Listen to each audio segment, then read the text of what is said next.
안녕하세요. 변방 목사의 아침 묵상 2021년 8월 28일 토요일 주일을 준비하는 날입니다. 어제는 이혜영 교수님 초청 소통 세미나를 통해서 참 그 소통의 중요성에 대한 아주 소중한 온라인 교육의 시간이 있었습니다. 많은 분들이 참여해서 은혜를 받았지만 오프라인으로 더 많은 사람들이 정말 그 소통을 실제적으로 이렇게 체험해 가면서 했었으면 하는 바람이 더 간절해지는 시간이었습니다. 아쉬움이 많지만 무려 6시간에 걸쳐서 소중한 강의를 해주신 이혜영 교수님에게 진심으로 감사를 드립니다. 오늘은 주일을 준비하면서 제가 일주일 중에서 조금 게으름을 피우고 호사를 누리는 날이기도 합니다. 금주까지 아마도 우리 아내가 골절로 움직이지 못해서 함께 예배해야 하는 그런 시간들이라서 금주까지는 모든 일정을 다 미뤄놓고 있습니다. 다음 주부터는 약간의 움직임이 그래도 이렇게 목발을 쥐고 움직일 수 있지 않을까 하는 희망을 가져보면서 주님이 하시는 것이 더 선이다 라는 사실을 믿기에 조급하지 않고 주의 인도하심을 구하게 됩니다. 이날 주님은 어떤 말씀으로 저에게 말씀하실까? 오늘 본문에는 베냐민의 자루에서 그 요셉이 넣어둔 은잔이 발견되면서 이제 요셉 앞으로 이 요셉의 형제들이 다 끌려와서 이제 그 앞에서 이제 이 대화가 오가는 과정에 특별히 이 문제의 해결자로 장자가 아닌 유다가 그 앞장서서 이 상황을 반전시키고 이 상황에 대한 대안을 제시하고 있는 이런 모습들이 나옵니다. 먼저 16절 말씀을 같이 봅니다. 유다가 말하되 우리가 내 주께 무슨 말을 하오리이까? 우리가 어떻게 우리의 정직함을 나타내리이까? 하나님이 종들의 죄악을 찾아내셨으니 우리와 이 잔이 발견된 자가 다 내 주의 노예가 되겠나이다. 유다는 이 순간에 다른 변명을 할 수 없는 증거가 드러났기 때문에 자신들이 하지 않았지만 증거가 드러났기 때문에 우리의 정직함을 나타낼 방법이 없습니다. 그러면서 그가 고백한 아주 중요한 한마디가 있습니다. 하나님이 종들의 죄악을 찾아내셨으니. 아마도 이 순간에 이 유다는 예전에 요셉을 팔아먹었던 그 장면이 기억났던 것 같습니다. 그들의 죄악을 하나님이 찾아내셨다. 이건 하나님이 하시는 일이다. 그래서 이거는 우리가 변명해서 될 문제가 아니다. 이거를 지금 이야기하는 것입니다. 우리는 아니에요. 우리는 아니에요. 더 이상 그런 이야기로 이 이야기를 진행시켜서는 안 된다는 사실을 알게 된 거죠. 정말 이게 참 중요한 것 같습니다. 인생에 억울함이 많죠. 이 세상은 죄로 타락된 세상이기 때문에 우리가 하지 않은 일들로 우리가 고통을 당하고 우리가 심지 않은 가시와 엉겅퀴가 나는 것이 인생입니다. 그래서 이런 일이 벌어지는 거죠. 그런데 많은 사람들은 그런 경우에 난 안 했어요. 억울해요. 답답해요. 막 이 하소연하면서 그 일로 말미암아 자신을 죽여가는 그런 안타까운 인생들이 참 많은 것 같습니다. 유다는 이 순간에 하나님을 발견하고 있는 거죠. 그리고 하나님이 우리의 죄악을 들춰내시는데 내가 무슨 말 하겠습니까? 이렇게 고백하면서 하나님이 들춰낸 죄악 앞에 자신을 겸손히 내려놓는 이런 모습들이 참 중요한 초점이라는 생각을 해봅니다. 그러면서 그 유다는 지금 이런 고백을 하나 합니다. 다 내 주의 노예가 되겠나이다. 그 앞부분에서 형제들은 무슨 얘기를 했냐면 은잔이 발견되는 사람은 죽을 것이고 우리들은 다 노예가 되겠습니다. 너무 당당하게 우리는 하지 않았기 때문에 그래서 과격하게 그래서 급하게 막 뭔가를 얘기했는데 이 상황이 되고 보니 주님이 자신의 죄들을 들춰내고 있다는 사실을 알고 보니 이게 할 말이 없어지는 거죠.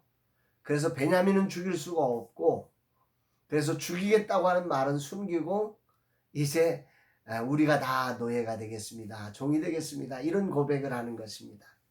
어제의 말씀 묵상에 이어서 우리가 생각해 보는 것은 과격한 말이라는 거, 조급함에 의해서 막 내지르는 말이 얼마나 후회와 안타까움을 가져오는 것인지를 다시 한번 우리가 볼 수 있는 거죠. 이때 요셉이 말을 합니다. 17절. 요셉이 이르되 내가 결코 그리하지 아니하리라. 내가 너희들 다 노예로 잡을 거 아니야. 잔이 그 손에서 발견된 자 베냐민만 내 종이 되고 나머지는 평안히 너희 아버지에게로 돌아가. 요셉이 이렇게 말을 합니다. 요셉은 은잔이 발견된 베냐민만 남기고 나머지들을 다 가나안으로 돌아가라고 말을 합니다. 요셉을 팔았던 형들이기에 베냐민을 남기고 가라는 이 말에는 요셉의 상처의 언어가 나오는 것입니다.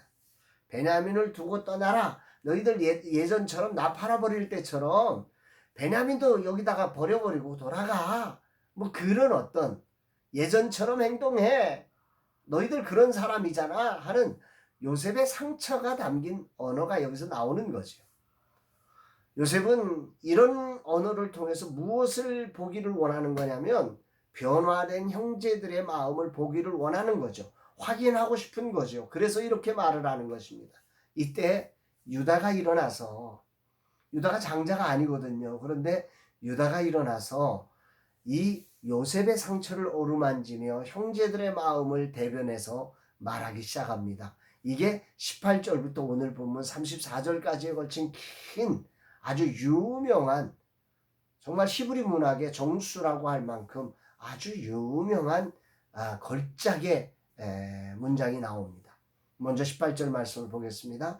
유다가 그에게 가까이 가서 이르되 내 주여 원하건대 당신의 종에게 내 주에게 한 말씀을 아뢰게 하소서. 주의 종에게 노하지 마소서. 주는 바로와 같으심이니이다.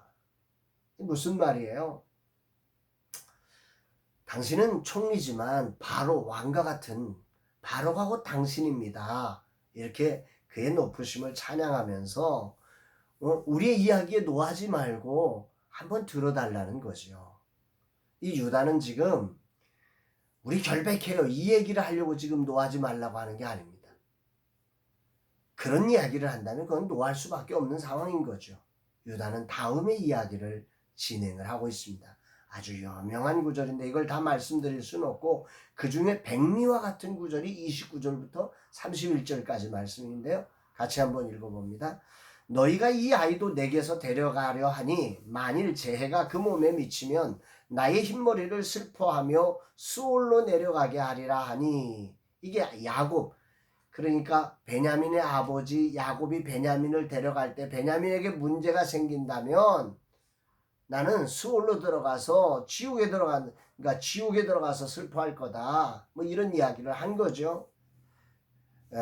그때 이 유다가 아버지의 생명과 아이의 생명이 서로 하나로 묶여 있거늘, 그러면서 그 아버지 야곱이 베냐민을 생각하는 마음을 요셉에게 전달하면서 이렇게 말합니다. 이제 내가 주의 종 우리 아버지에게 돌아갈 때에 아이가 우리와 함께 가지 아니하면 아버지가 아이 없음을 보고 죽으리니 이같이 되면 종들이 주의 종 우리 아버지가 흰머리로 슬퍼하며 수올로 내려가게 함이니이다. 이거 아버지 죽이는 일입니다. 저희들 잘못한 거 인정하겠습니다. 우리는 하지 않았지만 하나님이 우리의 죄악을 들춰내시려고 하는데 이 죄악을 자백합니다. 그러나 베냐민은 돌아가야 합니다. 이런 얘기를 하는 거죠. 베냐민은 돌아가야 합니다. 그러면서 이 유다는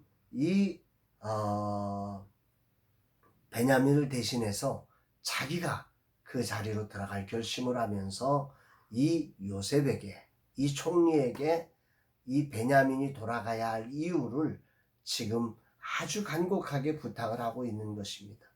여기 중요한 초점은 아버지에게 있어서 베냐민이 얼마나 소중한 존재인지를 이렇게 설명했다는 거죠. 아버지의 생명과 아이의 생명이 서로 하나로 묶여 있거늘. 이 표현은 아주 중요한, 정말 백미와 같은 문장이죠. 유다는 요셉에게 알려주고 있습니다. 유다와 형제들이 요셉을 팔 때 이걸 제대로 몰랐어요. 그래서 요셉을 그렇게 쉽게 팔아버렸어요. 그러나 지금 그들은 변했어요. 이제 알아요. 이제 베냐민이 없으면 아버지도 없는 것이 된다고 하는 사실을 안 거예요. 아버지와 베냐민이 하나로 묶여있는 생명이라고 하는 것을 알고 있는 거예요. 오늘 이 말씀이 참 저에게는 은혜가 됩니다. 나와 하나님과의 관계가 바로 이렇게 서로 하나로 묶여있다는 사실이 묵상이 됩니다. 나를 위해 당신의 아들 독생자 예수 그리스도를 보내주신 그 사랑이 바로 아버지와 내가 이렇게 하나로 묶여져 있기 때문이 아닙니까? 아버지의 깊은 사랑을 오늘 아침에 느끼며 그 사랑이 나를 숨쉬게 한다는 금주의 찬양이 더 깊이 울려 퍼지는 것 같습니다.